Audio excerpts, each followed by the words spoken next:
Good afternoon. Let's get started. Thank you for joining us. I know this is a different schedule from... Okay, are we good? 1, 2, 3, 1, 2, 3. I think it's good. Yeah, perfect. All right, so let's begin. First, a housekeeping item. Please be sure to take all the garbage and put it in the garbage can there. We are required to leave this place as we received it. So please be mindful of that. Next week, we are going to move back to our regular time and location, 5:15 in the Macy's Hall, which is in front of the tower. Our speaker next week is going to be Arun Baskota, who is the president of Electric Vehicle Services at NRG Energy, and he'll talk about electric vehicles. The title of his talk is Charging Ahead, Electric Vehicles and EVgo Network. And following his talk, we'll have a networking session. So come join us. It will be him, his team from NRG Energy, and other folks on campus who might have electric vehicles who they'll bring there. So let me introduce our speaker today, Professor Kelly Sims Gallagher. It's really an honor to welcome him here and really thank her for taking the trip all the way from the East Coast to here. Professor Gallagher is an associate professor of energy and environmental policy at the Fletcher School, Tufts University. There she directs the Energy, Climate, and Innovation Research Program. She is also a senior associate and a member of the board of directors at the Belfer Center for Science and International Affairs at Harvard University. And before that, she used to direct the Energy, Technology, and Innovation Research Group at Harvard. She is also a member of the Council on Foreign Relations. And as you will hear, her research broadly focuses on energy and climate issues both in US and China. And she really is a leading expert on US and Chinese energy policies and increasingly a massive powerhouse on China energy issues. Her recent and upcoming books include Acting in Time on Energy Policy, China Shifts Gears, Automakers, Oil Pollution and Development, and her upcoming book, which is also going to be the theme of her talk today, No Great Wall, the Global Diffusion of Cleaner Energy Technologies. Let's welcome our speaker today. Thank you.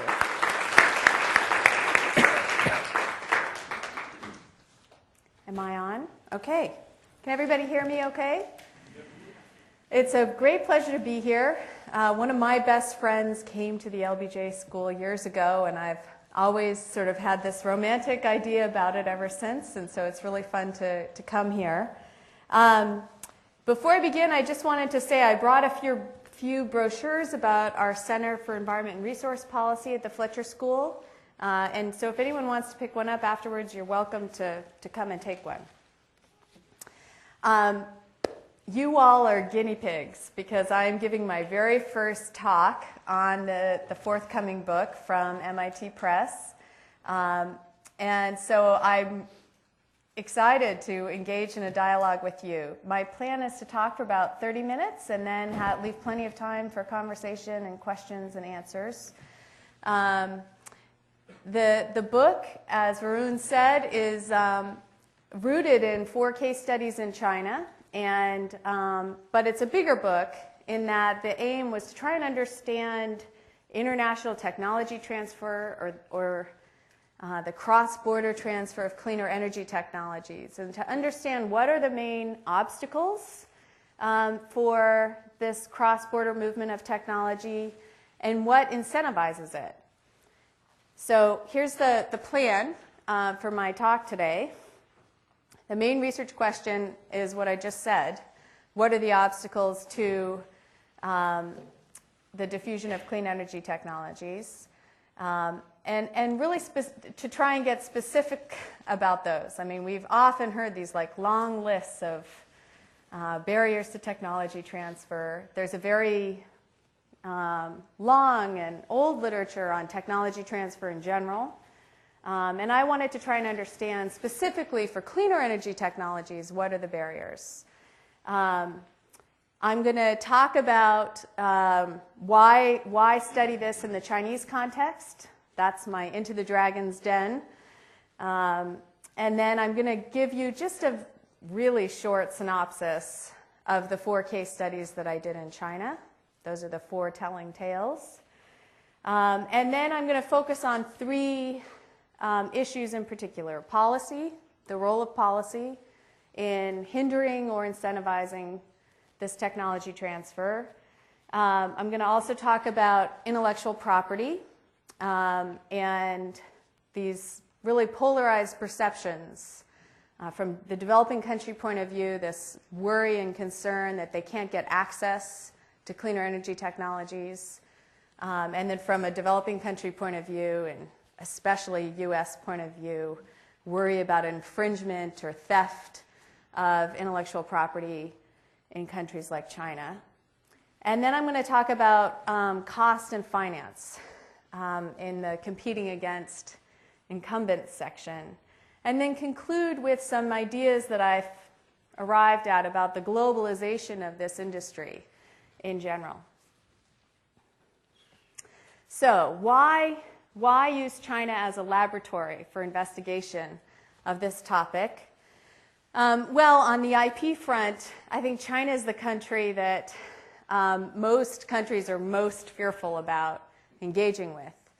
On the one hand, there's this perception of China as this huge market and very exciting kind of go west mentality, or east for China. But on the other hand, there's a lot of fear about infringement in China. And China has also argued, not as vociferously actually as India, that it has lacked access to cleaner energy technologies. So that's an interesting place to see the extent to which this is important. China is a big place, so it has a lot of firms, and they have used every conceivable strategy for acquiring cleaner energy technologies. And also a lot of different development strategies, kind of indigenous strategies for improving their own capabilities, and I look at those too. China's policy is evolving rapidly, so even in the few years that I've been researching and writing this book, we had massive policy changes. For example, China deciding to employ a carbon intensity target for the first time in its history. So that's also something interesting to study. It's the fastest growing large economy. A couple of years ago, it became the 2nd largest economy in the world, and it's the largest energy market overall. And according to some accounts, the largest clean energy market too now. So it's a place that just intrinsically matters from a clean energy point of view. For those of you who have studied China, it currently relies mainly on coal. So it's currently not a clean energy economy. There's a lot of contradictions in China, but I think it's the country that's trying the hardest to shift its primary energy consumption to a cleaner one. And going forward, projections are projections, but it would be very surprising if China did not continue to be the largest energy market in the coming decades. So that's why I decided to focus on China. I'd also done a lot of research there before, so it's relatively easy for me to do work there as opposed to another country. So my 4 case studies are solar PV, coal gasification, gas turbines, and advanced batteries for vehicles. And I should say, going into the research project, I perceived solar PV to be this very interesting success story. Coal gasification, which I had done a lot of work on, I didn't perceive to be so much of a success story, but I've changed my mind about that. Gas turbines is definitely the case of failure, and so I'll explain that in a minute. And batteries for advanced vehicles, I knew that that was one area where the Chinese have had a hard time acquiring technology, and so I wanted to really investigate that. So let me just try to give you a sweeping over, quick little synopsis of each case. And let me start with coal, actually. So coal gasification has been of interest to the Chinese for many years. primarily because China doesn't have very much natural gas, although it has now discovered it has huge shale gas resources. But in terms of conventional natural gas reserves, China has very, very small reserves. And so they needed some gas at minimum for fertilizer production. And most of the gas consumption in China is for fertilizer production today, although they have started using it for residential heating and cooking in some of the big cities. So they wanted these coal gasifiers because when you gasify coal, you can either get a hydrogen stream or you can get a synthetic gas, syngas, and you can adjust the process to get more of one or more of the other. And so in the 70s, the Chinese purchased a number of gasifiers from Shell and Texaco, and also Lurgi. And they bought these very expensive gasifiers, and they brought them to China, and they didn't work. So it was this classic, like, these technologies we buy from these foreigners don't work, and they were very frustrated. And they had failed to negotiate good after-sales agreements. And so they, none of the foreign companies were interested in coming and trying to figure out why these didn't work in the Chinese context. So the Chinese government decided to invest a good deal of money into trying to get these gasifiers to work. And they created a couple of academic teams that went and experimented for many years. And the Chinese scientists are very embarrassed of how long it took them to understand why the gasifiers weren't working. But the short answer is it had a lot to do with Chinese coal characteristics. And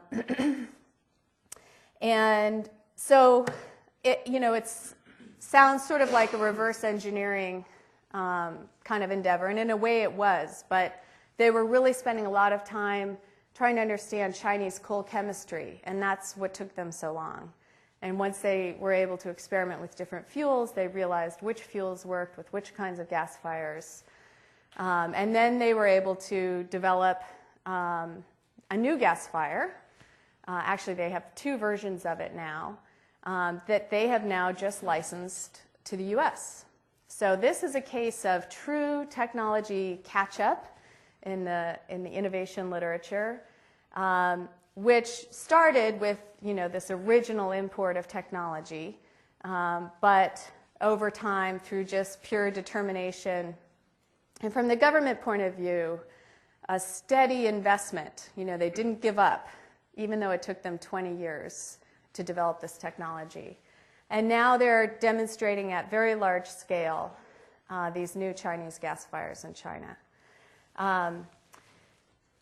Both Shell and GE, which now owns the Texaco technology, are quite sheepish about this experience because by refusing to be helpful in this technology transfer process, by refusing to do the after-sales service, they effectively incentivize the Chinese to develop their own technology.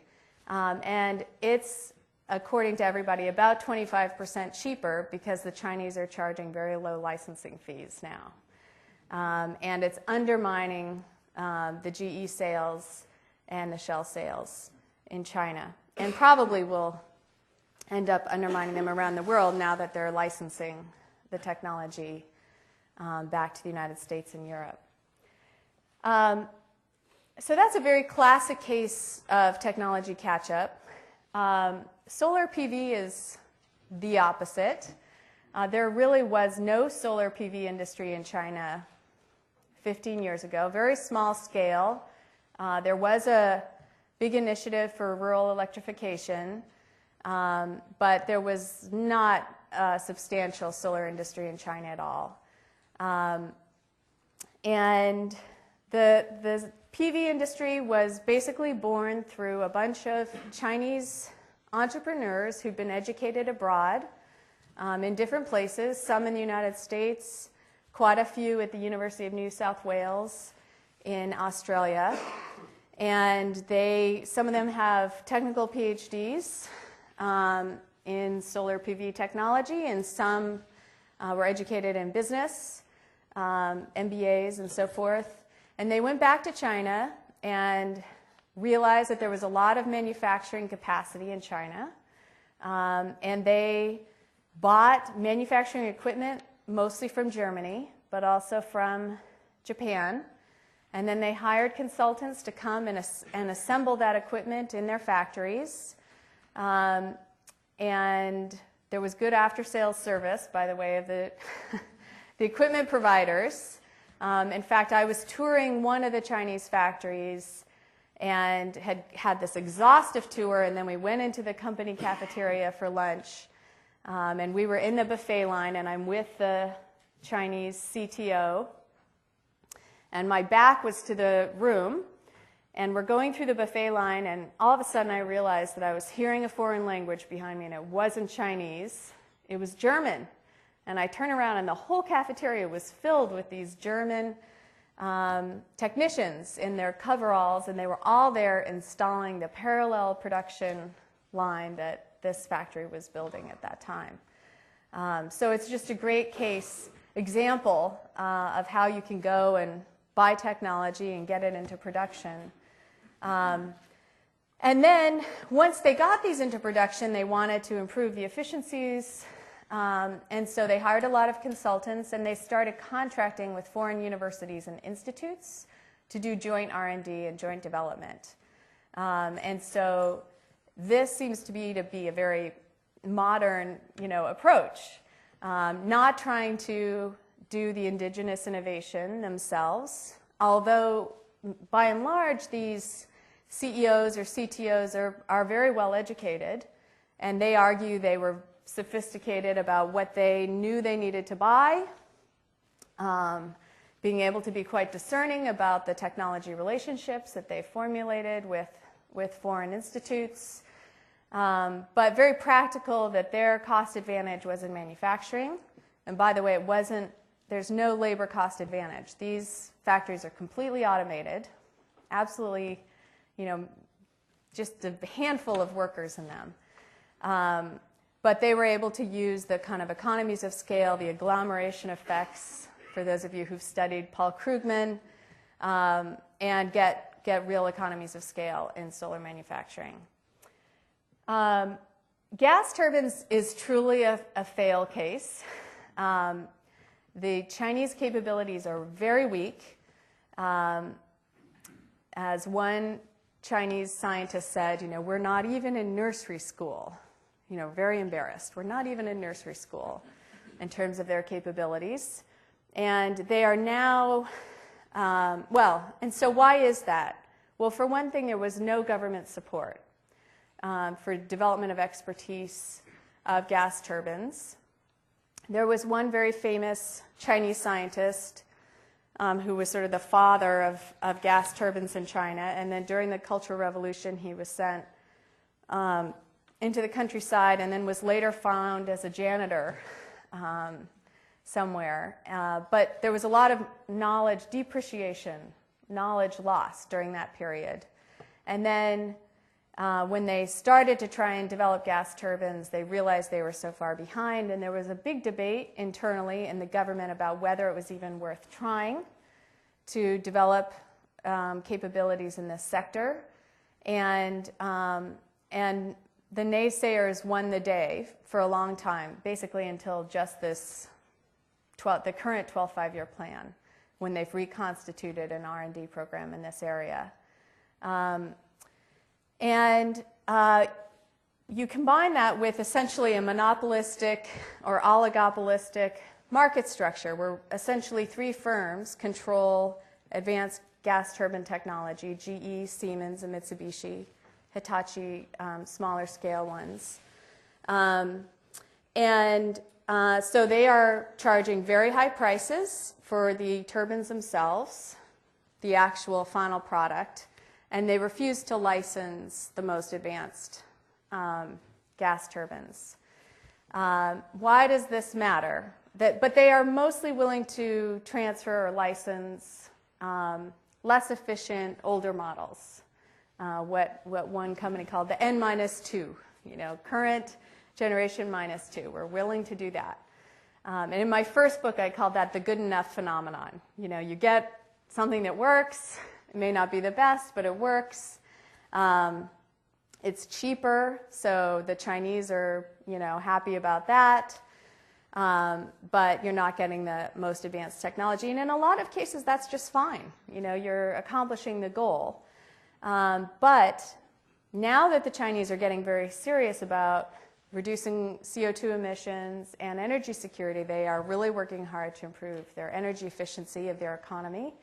And they are very interested in moving to IGCC technology, integrated gasification, combined cycle gas, and that combined cycle requires the gas turbine. As they think about carbon capture and storage and the efficiency penalties that come with starting to capture carbon from IGCC, they really get worried about the efficiency of the gas turbine. So this is an acute problem in China. Plus, they've discovered all these shale gas resources, so they might actually be able to move to gas for power generation. But again, they don't have the gas turbines. So there's a real sense of defeat on the one hand and urgency on the other in the Chinese government and expert community about the need for Chinese to somehow acquire gas turbine technology. As one scientist said, we cannot suffer these high costs. So it might end up being very much like the coal gasification story where they buckle down and it takes them a while, but they eventually are able to catch up. Batteries for advanced vehicles is a really different case altogether. This I've decided is a little bit more like the chemical industry, where a lot of the IP is actually in the chemical composition of the batteries, and therefore it's more vulnerable to IP losses if the chemistry is somehow revealed. So now advanced batteries, all of the insides are shipped from the United States and Japan to China. Very bulky, very heavy. It's hard to understand how this works economically. And then there's just essentially an assembly that's happening in China at places like Lishan, which I have a picture of there, and then they re-export. So this is a very different story. The Chinese have had a long-standing strategy, almost as long as the coal gasification strategy, for developing clean vehicle technologies. And the current Minister of Science and Technology is a clean vehicle expert himself. He was an engineer at Audi in Germany for many years, came back to China to be the president of Tongji University, and then became Minister of Science and Technology. He was the head of the Clean Experts Group advising the government, and he was a real fuel cell advocate. I got to know him, and we had many arguments about that. He might very well have been right, but he saw a coal to hydrogen to fuel cell strategy as the right strategy for China. Perhaps from my American point of view, I was saying, what about hybrids? And so we had a lot of discussions about that. And then they realized that they ran into a lot of IP issues. So on hybrid electric vehicles, Toyota refused to grant licenses for most of the hybrid electric vehicle technology. So there was a real problem with that.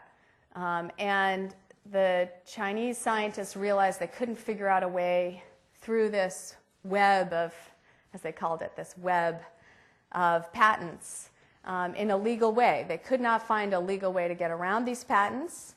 And they concluded also that they didn't know enough about internal combustion vehicles.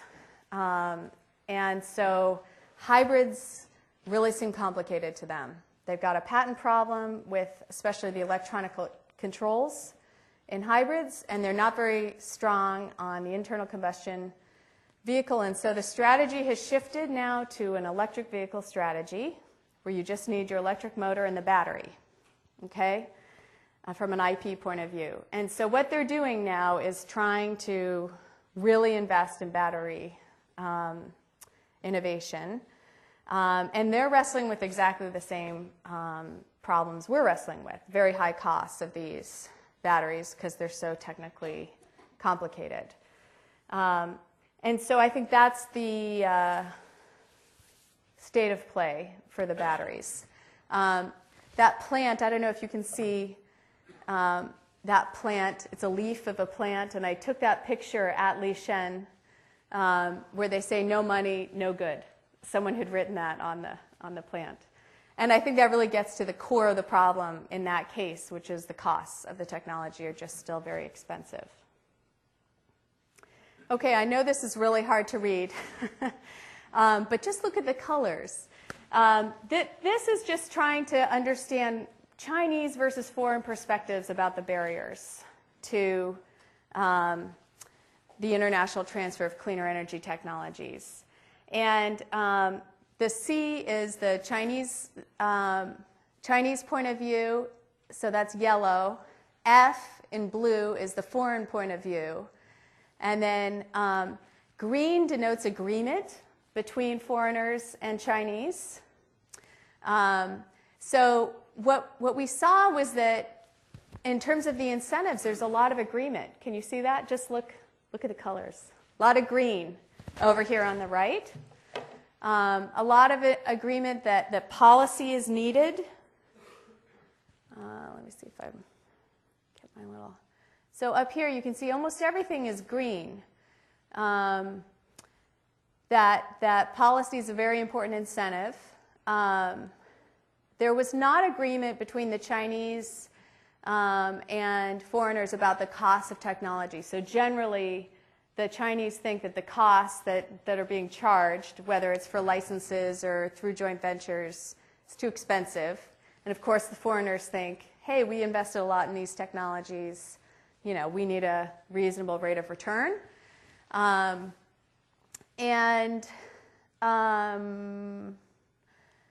as much disagreement. I mean, there was disagreement about the IP factors in the sense that the Chinese felt that there were problems acquiring IP, especially in the vehicles and gas turbine cases. But you'll see there's also some agreement here that the Chinese patent regime is strong or improving, and that pretty much everyone has confidence in the court system to resolve disputes, which is a really surprising finding for me.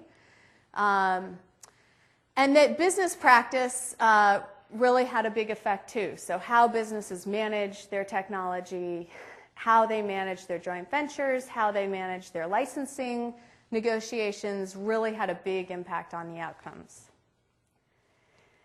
So let me just turn now to IP.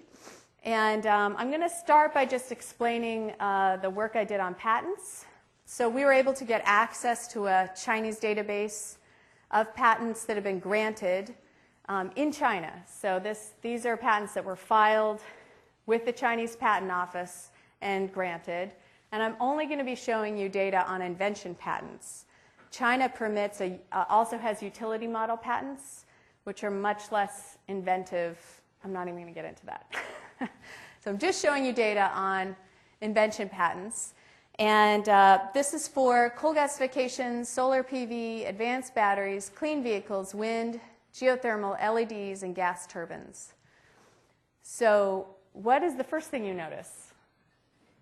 Anyone? Taiwan. Yeah, Taiwan is interesting, especially on LEDs. What else? Who's in red? Right? We see these very strong patents that have been granted to the Chinese in every category. There's only one category where the Chinese patents are weak. It's gas turbines, relatively speaking.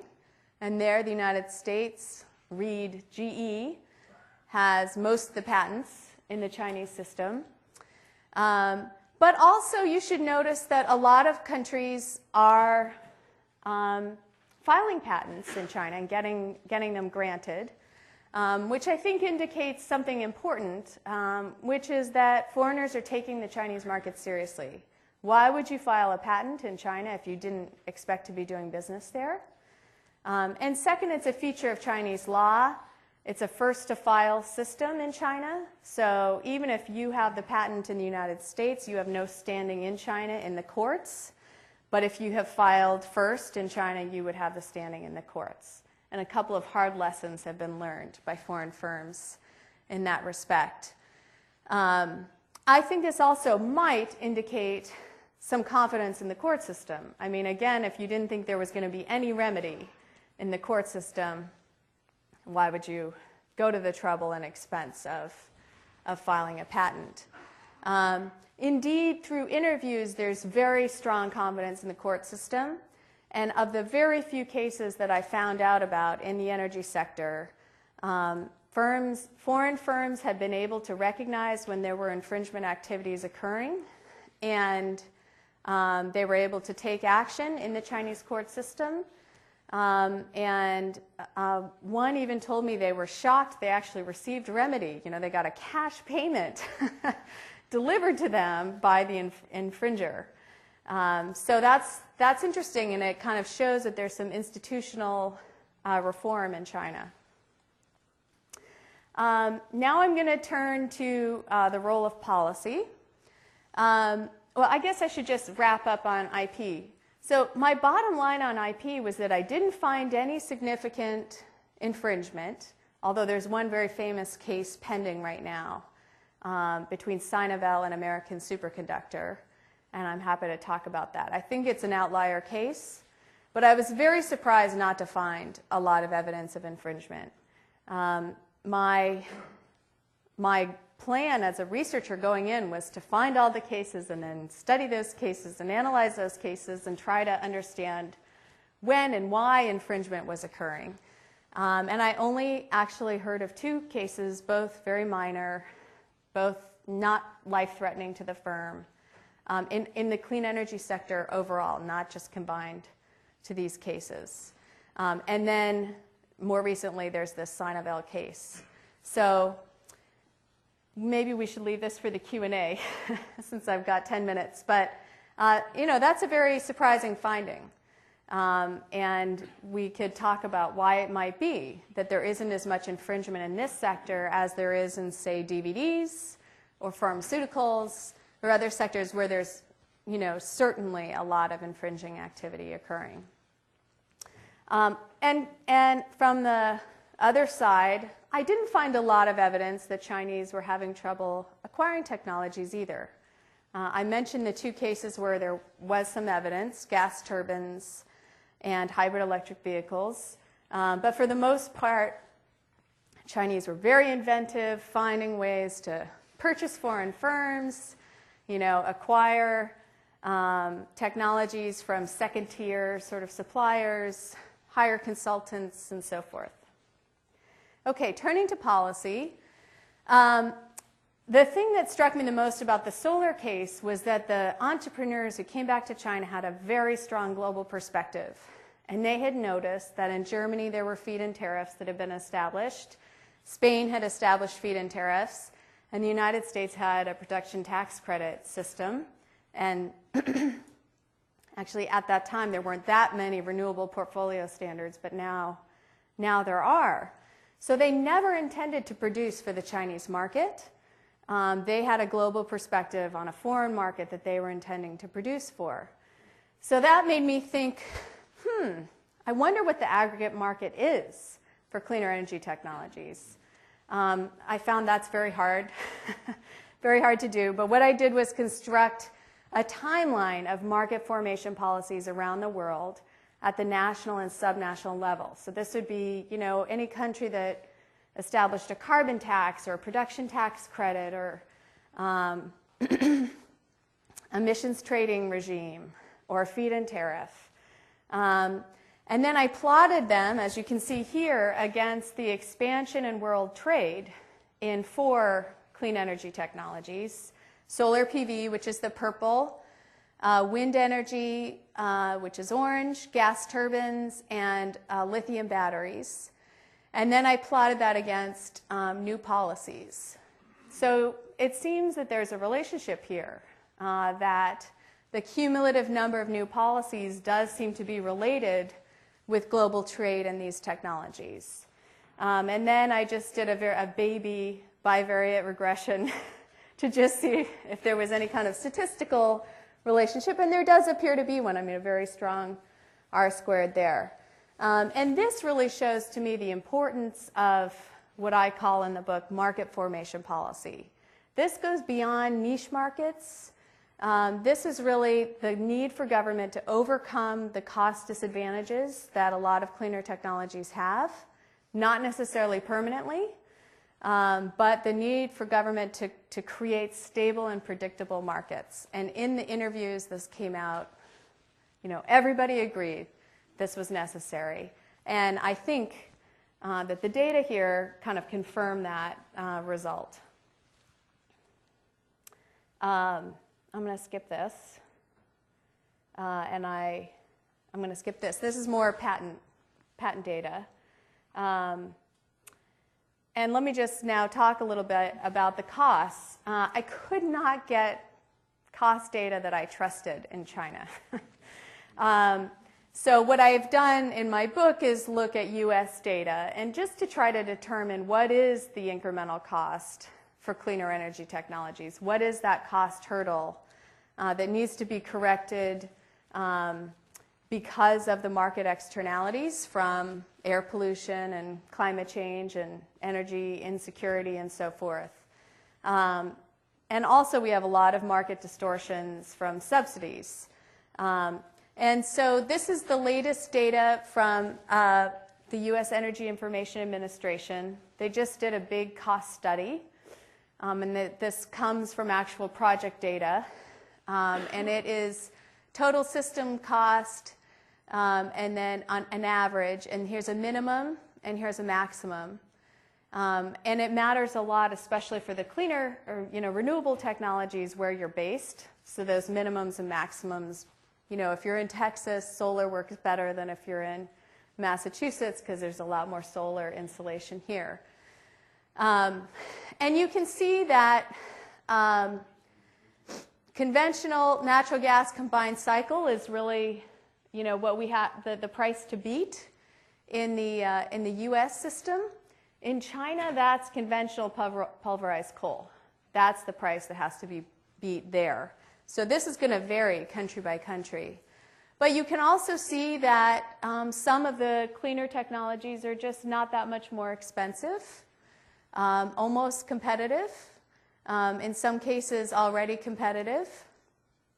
And certainly when you look at adding CCS, coal starts to look much more expensive. So I think the market is naturally going to be knocking coal out in terms of new builds. But still, it's going to be a challenge for renewable sources to beat conventional natural gas here. In China, conventional pulverized coal is so cheap, it's very hard to compete with that. And so in China, you certainly need some kind of support mechanism. And for that reason, the Chinese government has established a feed-in tariff for both wind and solar to provide, to kind of correct for that market externality. Okay, now let me just kind of wrap up and talk about the globalization. What I did was try to understand all of the different ways the technology was moving across borders, between China and other countries. And I know this is hard to read, but you can have exports and imports of actual physical embodied technologies, FDI, joint ventures, strategic alliances. I talked a lot about licensing, migration of people for work or education. I think that clearly was very important in the Chinese case. contracts, collaborative R&D, open sources. A point made by a lot of people is that a lot of the PV technology is off patent now, so it's actually pretty easy to acquire that technology. And then last, and I purposely put it last in the list, technology agreements among governments, this kind of public technology transfer process, little project by project process. While it happens, it's a really tiny percentage of technology transfer occurring between nations. And then I checked off, was this used by the Chinese to acquire clean energy technology? Every single one of those were used by the Chinese. Used by foreigners to supply, and then were they used by foreigners to acquire technology from China? And in most cases, that was true, although there's a couple of question marks here. So my first observation is this is largely a private phenomenon. What are the drivers of this globalization that we seem to be observing? I think certainly the internationalization of university education. We've seen international education double since 1990. So the number of students moving around and studying different places has doubled. And in China, it's quadrupled. So the Chinese are really going abroad and then increasingly coming back and bringing a global perspective on markets and technology. In other words, they know we could try, this country, or maybe we should try this country, and look at second choice options in terms of where to buy technology, and also a lot of sophistication about global markets. We're seeing increased international collaboration. It's not uncommon now for Chinese universities to have agreements with foreign universities to do joint development, joint R&D. Increased ease and normalcy of migration. There's a surprising number of foreigners working in the Chinese solar PV industry, for example. So it's become more of a global industry. Also the globalization of energy R&D. I did a paper recently in Interdisciplinary Reviews where we tried to look at public expenditures on R&D. And we found that it appears that the BRICS, the non-OECD rapidly growing industrializing countries, appear to be outspending the OECD in energy R&D now. As I said, these aggregated national policies are creating global markets for the clean energy industry. Certainly trade liberalization had a big effect in China, which I can go into more. China's entry into the WTO had a big effect on this industry. And last here, but probably most important, is the Chinese willingness to finance the transition. So as I look at the causal factors, let's see, I'm kind of jumping ahead, but in every case, the Chinese government was willing to provide very low interest loans to any firm that wanted to get into the business in any of these case studies. And that enabled these firms to go and buy technology. It even enabled them to be able to go buy foreign firms altogether, like you might have heard of Land Rover being bought. Well, that's happening at a smaller scale in the clean energy industry. And you can't do that unless you have a low cost of capital. And so the government's willingness to extend these loans, and usually these are local governments, not the Chinese central government, is fundamental. And I think it's a big reason why the Chinese are doing so well in this sector. Okay, 2 last slides, and then I'll stop. So what do we know about this global diffusion process now? Well, we're starting to see scale as a result of these subnational and national policies. We're seeing a real scaling up of the industry. I think we need to understand that clean energy innovation is no longer a national process. It's a fundamentally different orientation than we've had in the United States, say in the 70s, where All of our solar R&D was done in the United States, and in Germany it was done in Germany. Now this is an international process. Costs are a big barrier, but these policies seem to be able to overcome these costs, and we're able to achieve greater deployment of technology. And that these market formation policies cannot be just niche. And by niche, I mean, you know, there was a kind of tradition coming out of the defense industry that the DoD would create niche markets for certain technologies and say, we'll buy, you know, 100,000 whatever fighter planes. And so there was a guaranteed niche market.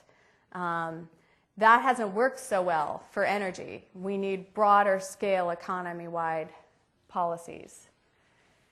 So this is my last slide. So what does this say, and this is more scholarly, about kind of a new integrated theory about international technology transfer in clean energy? Well, we have a global energy technology and innovation system, UTES, a global UTES now, and it requires then a more systemic approach from a policy point of view. Most diffusion is through private markets, not public-to-public projects. Those of you who've studied climate change policy, you've probably heard of the Clean Development Mechanism. That's a good example of what I'm saying, very small-scale, project-by-project approach to technology transfer, and I don't think you can get to scale using that type of approach. Yes, we see the technologies are innovated in a core and moved to the periphery. This is classic diffusion theory. But increasingly, these networks matter and help you to diffuse faster. Kind of conventional wisdom about technology transfer that still is true is that you need to have appropriate technologies, like don't transfer coal gasifier that won't work with Chinese coals. That was not an appropriate technology transfer. And you need absorptive capacity. You know, you need, from the acquirer point of view, you need to know what to buy, how to make it work in your national context. We see that technology leapfrogging is certainly possible, but it's not automatic, and it doesn't occur without policy intervention. And that the most important barriers are cost, lack of policy, and insufficient access to finance. So it was really interesting. All of the U.S. firms I interviewed ranked finance as their top 1 or 2 barriers. Access to finance so that they could finance exports, expand their business. Huge problems in the United States in this respect. Not raised once by any Chinese firm. And then finally, I think anti-competitive behavior and monopolistic structures clearly hinder diffusion. And this is an obvious point, but I had never thought about it so explicitly. When you have a highly concentrated set of firms, like in the case of gas turbines, it's very hard to manipulate that system if you're the buyer. Whereas in the solar case, you know, if the German firm said no, you could try an American firm or a Korean firm or a Japanese firm. You had a lot of options. And that was not, you know, that's clearly not the case in gas turbines. So with that, I'll stop and look forward to your questions. Comments, too.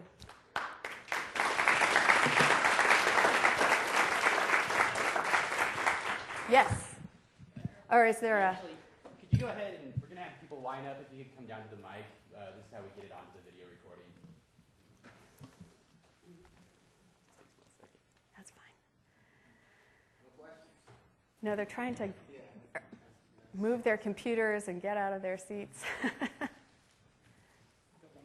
Yeah.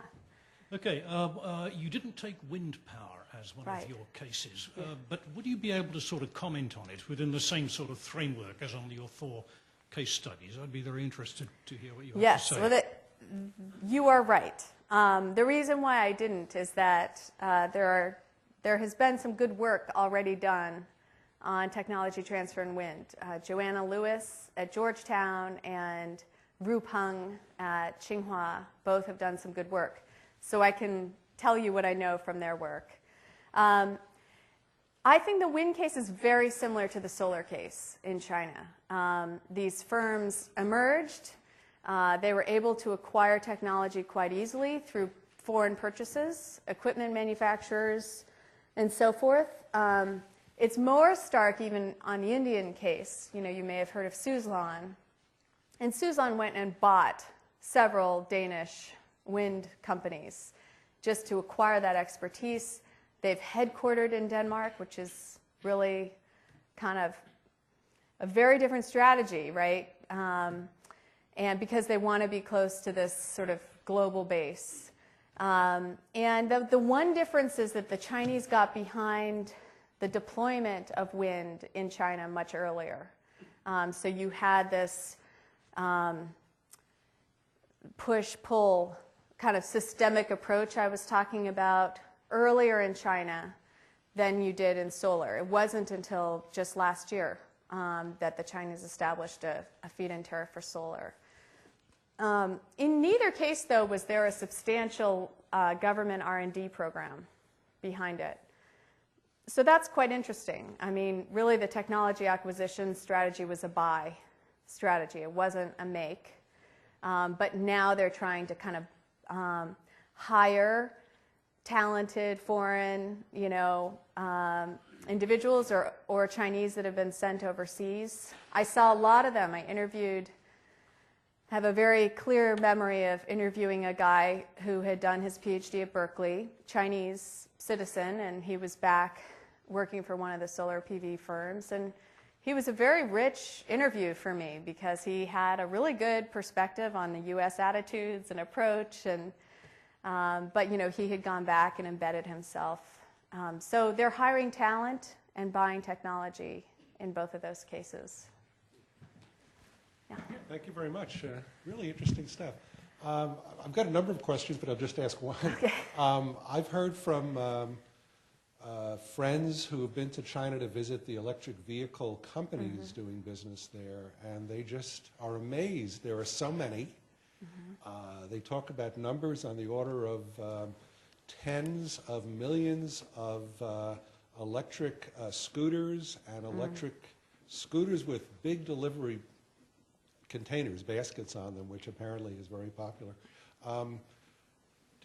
But I also understand that the most common type of battery is the more or less conventional lead acid. Can you talk a little bit about that? Is that really what's happening there? That is really what's happening there. You're right. I mean, most of the electric vehicles in China are electric bikes, which is really cool. You see all these electric bikes everywhere. In terms of the vehicles themselves, almost all of them are just using lead acid batteries. And I can't remember the numbers off the top of my head, but I could tell you, we could look it up after, you can read the book. But there's a stark difference, of course, in the cost of a lead acid battery versus a lithium-ion battery or whatever. And they just can't make it pay. They can't sell it in the Chinese context. It's pretty hard to sell it globally, too. And even their exports have largely been for low speed, like golf carts and stuff like that, where they're still putting in the lead acid battery. But you raised something that I wanted to mention earlier, which is kind of why are the Chinese costs so low? And I do go through that in the book. It's surprising how much lower the costs are in China. And a lot of that has to do with a phenomenon I call repetitive production. And what happens in China is that, a company like Suntech starts producing, and it does so well that there's all this copycatting. And every local, every province wants to have its own solar PV factory, and every major municipality wants to have its solar PV factory. And that's part of why financing is so available, is the local governments are extending loans like crazy to these firms, and the firms are saying, okay, great. And they do get employment, right? There's this wonderful benefit of these factories that are employing workers, but you get a lot of repetitive production. And so these Chinese firms start undercutting each other.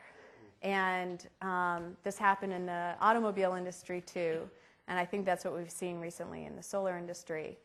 And they undercut each other so much that the healthy or the good firms really can't invest in innovation because their margins are so razor thin. Hi, thanks for coming.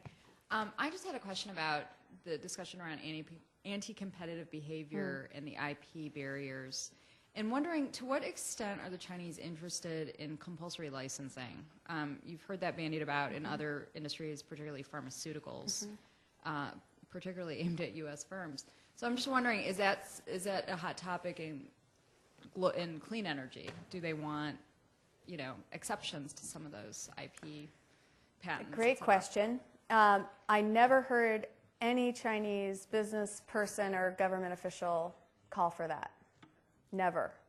I have repeatedly heard Indian government officials and firms call for it. So that seems to be a very stark difference between China and India. And it might come from the Indian experience of pharmaceuticals, where they did have compulsory licensing.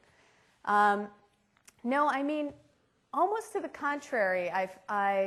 You have this sense, a very palpable sense that they want to play by the rules, they want to compete, they feel like they're getting increasing competence, and they want to be able to sell their technology, right? So I think they're maybe in a different place. However, there's real frustration about the hybrid electric vehicle thing, because this is a matter of, as they try to figure out, they're a massive oil importer now, second largest oil importer, and they're trying to figure out what they're going to do about that. And it makes the Chinese super nervous, energy insecurity, and this is a real problem for them. And I think it's showing that they want to be legal. They don't want to steal the patents, they don't want to infringe, and they can't figure out a way around it. And electric vehicles are proving very problematic because of charging infrastructure and all the other stuff, and cost of batteries, and they feel really trapped. But they have not yet called for compulsory licensing. Yeah. Okay, I think your point of market formation policy is very interesting in the technology division theory or literature. But I'm wondering, how do you count that? Because the power of government policy in pulling the demand is, I guess, is very different from one policy to another. Mm-hmm. How do you count the total numbers? Mm-hmm. And then, if there's a demand pool from the developed countries, which might causes the economy of scale and production, technology change in China, and how do you tell the difference between the demand pool, and which means learning by doing, and also the economy of scale? There, in the theory, there are different factors, right? Right. Great question. Hard question. So I did a very crude analysis of the market formation policy, where every policy I found counted the same, was given a 1. I'm now quite interested as a next project to try and quantify the impact of those market formation policies better.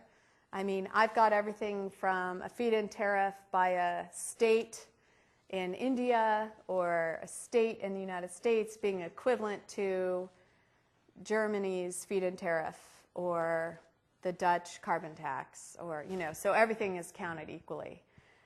Despite that, it's kind of interesting how strong that correlation appears to be, but I really am interested in looking at that more. Learning and economies of scale and learning curves. Well, I think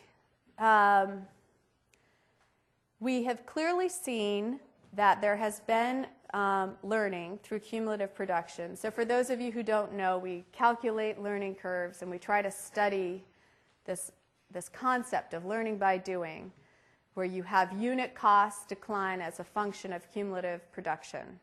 So if you've got market formation policies, you would expect to see reduction in unit price. But In the last decade, we have had increases in price as a function of cumulative production for every technology except solar. I was really surprised when I found this out. I mean, my sense was wind power is coming down and, you know, everything's getting cheaper, but that's not true. Onshore wind turbines, offshore wind turbines, gas turbines, batteries, there's been increases, nuclear, very sharp increases. So now I don't know what to say about that. Why? In every case, it's different. Certainly, there were commodity price increases during this period. That's clearly a factor. There's a very nice paper on the wind by Bollinger and Weiser at LBL, where they actually argue that the increase in turbine size increased technological complexity and technological costs. So it may be we're just trying to be too complicated, too complex. There's a Grubler paper on nuclear in France, which argues the same thing, that the complexity has caused increases in cost. So I don't, you know, so the first thing is we cannot count on declines in cost. I don't think from a policy point of view, we cannot expect that costs will always decline. And second, I think there's something about scale that's interesting here. When I'm saying we need scale, big is beautiful, I mean market scale. We need many units, but not necessarily bigger units.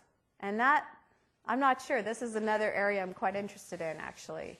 I'm thinking about this a lot. Because the conventional wisdom is you get greater energy efficiencies with larger scale, right? I mean, this is what ultra-supercritical coal is all about. You're getting bigger scale and greater efficiencies. But maybe greater scale isn't the way to bring down cost.